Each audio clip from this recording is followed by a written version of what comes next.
Music की शानदार प्रस्तुति। Music by Mantu Manish.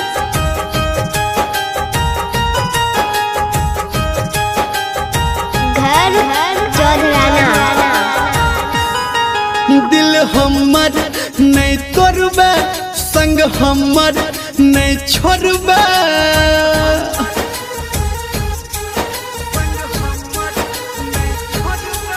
दिल हमर नहीं तोड़बे, संग हमर नहीं छोड़बे।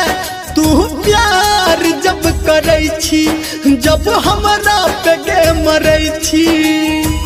वादा कर हमरा नहीं तू देबही जखम। खो कसम, खो कसम हे गे जान। डीजे बब्बू राम खो कसम चौधराना।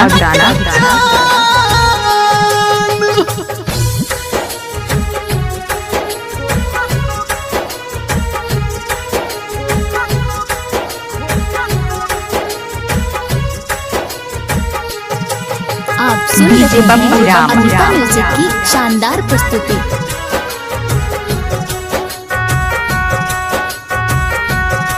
चौधराना।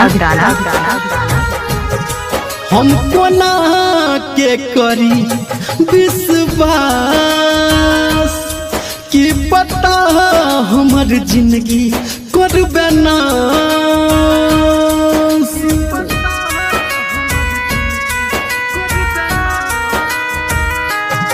हम कोना के करी विश्वास, कि पता हमर जिंदगी करबे नाश। प्यार तोरा से करही छी गे हम, कि पता नहीं तू कर बेसितम। खो कसम, खो कसम हे गे जान। खो कसम, खो कसम हे गे जान। क्या नाम है आपका? डीजे पप्पू राम। नाम तो आपने सुना ही होगा।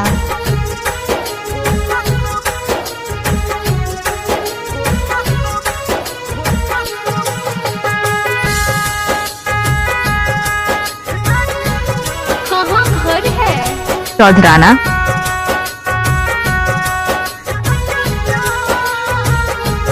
तोरा जुबान के गे नहीं छौ सही। राइटर सनटू जान दिलकौ गे कही।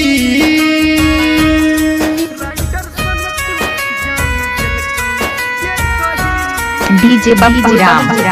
तू जुबान के गे नहीं छ सही। संजय गौतम जान दिलकौ गे कही। धर्मेंद्र तोरा कहो गे सनम, वादा कर तू लगेबे मरहम। खो कसम, खो कसम हे गे जान। खो कसम, खो कसम हे गे जान। दिल हमर नहीं तोड़बे, संग हमर नहीं छोड़बे।